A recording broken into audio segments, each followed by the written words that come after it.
Կապանում փոքրիկ տրակտորն այս ամառ վաճական գետն է մտել ու տոննայով տիղմ կուտակված աղբ մաքրել հանել։ Շինարարները եզրային նոր հենապատ են կանգնեցրել նորոգել քաղաքով անցնող ջրային կասկադը։ Աշխատանքը տեղացիները հպարտանում են համայնքի փողերով է արվել, ավելի ճիշտ այն գումարով, որ ստանում են մոտակա հանքերի վճարած բնապահպանական հարկից։ Սկսած գործը շարունակելու նպատակով հաջորդ տարվա ֆինանսավորումն է արդեն հաստատվել։ Երկրում էկոլոգիական ուղղվածության նմանատիպ ծրագրերի վիճակագրությունն են ներկայացնում շրջակա միջավայրի նախարարությունից։ 23 թվականին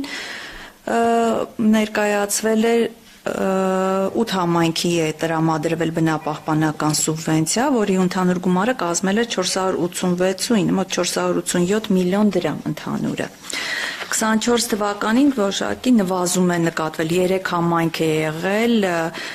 փաստացի վերջնականը, դա մոտ 71 միլիոն է կազմել։ Արդեն 25 թվականի համար մեր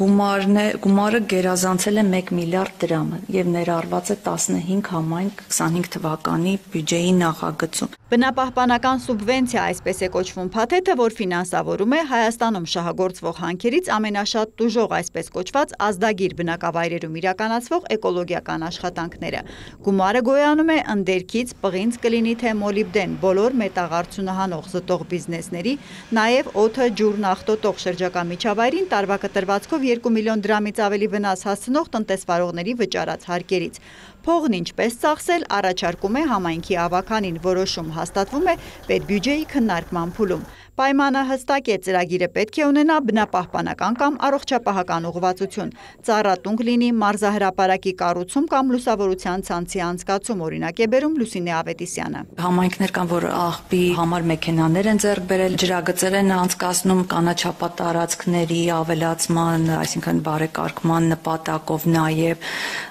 շատ են այգիների, պուրակների, եւ ինչպես նշեցի, նաև առողջապահական օրինակ մաս ունենք, որտեղ համայնքի առաջնային կարիքների համար սարքավորումներ են ձեռք բերում բժշկական հետազոտությունը պատշաճ իրականացնելու